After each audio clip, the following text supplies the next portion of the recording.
magandang hapon po. No, ngayon lang ulit tayo nakabalik sa YouTube channel po natin. Ayan, marami na pong pagbabago dito sa ating yard. Okay? So, dito yung mga breeding pen natin, no? Tapos growing out area, no? And then, yung incubator po natin nandito na sa harap ng bahay. Alright?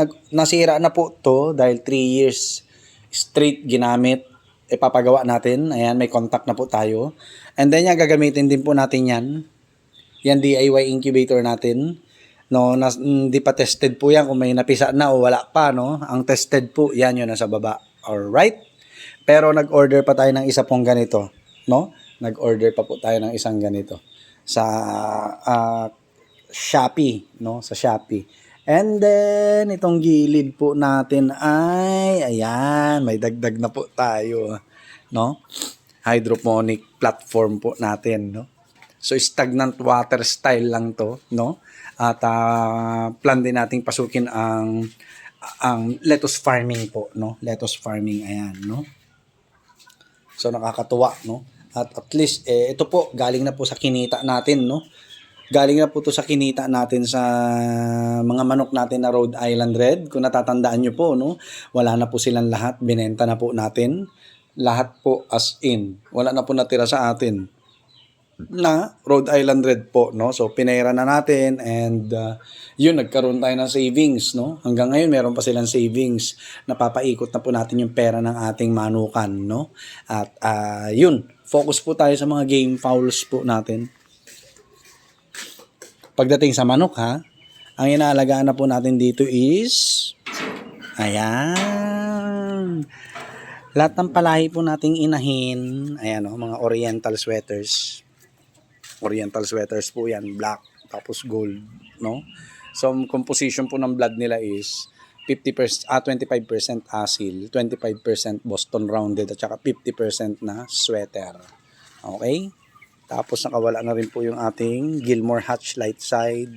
Tapos, galing sa El Duende Game Farm kay Sir Mark King, salamat po, no? SBR Tornado Hatch Cross na inahin na yun, no? At parehas Mount Banahaw line. Ayan. So yan, may mga white choco, white kelso hatch tayo. Oriental sweater, ayan, no? White choco. Yan, magkakapatid po yan, no? And ito na po yung ating oriental hatch. Ayan, no? 25% asil, 25% Boston Roundhead, tapos 50% yellow-legged hatch. Ang dami niya pong kagat ng lamok sa muka po ito, no? Kawawa naman. So, paano po kaya gagawin natin dyan, mga idol, no? Ayan. And then, the rest po hanggang doon, no? Sa 1, 2, 3, 4, 5, 6, no? Itong 6 na linyang yan, puro oriental sweaters po yan, no? Tapos dito din, 1, 2, 3, 4, 5, 6 oriental sweaters po lahat, no? Ayan, may mga lumabas po tayong gold. Ito yung kakaiba, parang brushback, nag-iisang kulay. Yan, gold din po yan na oriental sweater. Gold, oriental sweater. Ayan, gold din. Maraming gold po, tsaka alimbuyugin. Ito yung alimbuyugin natin, ayan, no? Okay, na oriental sweater po. Gold na naman. Tapos ito yung nag-iisa rin nating hiraw, no? Na oriental sweater. Ayan po, no? Ganda. Tapos the rest po, yan, puro gold na. Alimbuyugin, marami alimbuyugin, tsaka gold, marami po, no? At ayan. Tapos ito yung asil Boston natin, yung tatay nila. Ito. Asil Boston Roundhead po. Yan. Ayan siya. Okay. Tapos po itong tatlo, sa bossing po natin to, no? Yellow-legged Dutch, nakakross sa Gilmore Hatch. Na light side natin yung nakawala, no? Magkapatid. Back to mama yung ginawa, no? Sila yung lumabas. Ayan po, no? So, tatlo yung, apat yata yung reject, no? Liko-liko yung daliri, parang abnormal, mga ganun.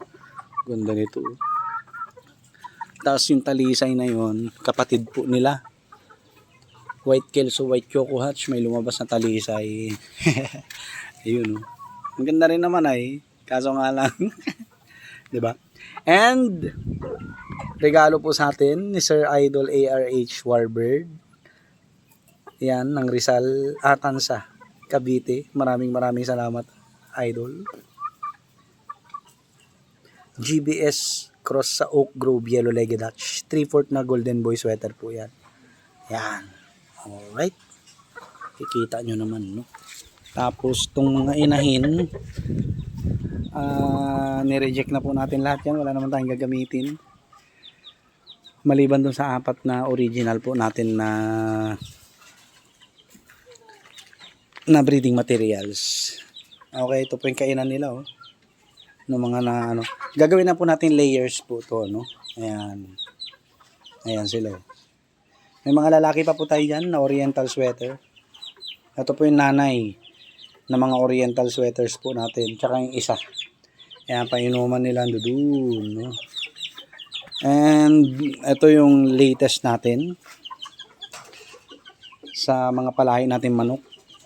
Mga Asil Boston SBR Tornado natin. Na-acquire na po yung iba nilang kapatid, no? Ayan, 3 to lalaki. No? Ayan. So, lahat sila itim, maliban sa isa na na-acquire sa atin, pula, no? Ayan, SBR Tornado, Asil Boston, SBR Tornado. Ayan, oh. Kakapatid, puro lalaki po yan. Lalaki po. And then, meron pa tayong isa dito, maliit. Ayan, matang. Oo. Kaso reject, kawawa naman. And, meron siyang kasamang, ano po yan, sa palagay nyo? Ayan, oh. Ano po kaya yan? Okay. So, hulaan nyo po dahil yan yung newest addition natin dito sa yard, no? So, yan, no? Recap lang. Focus po tayo sa Oriental Hatch, Oriental Sweaters.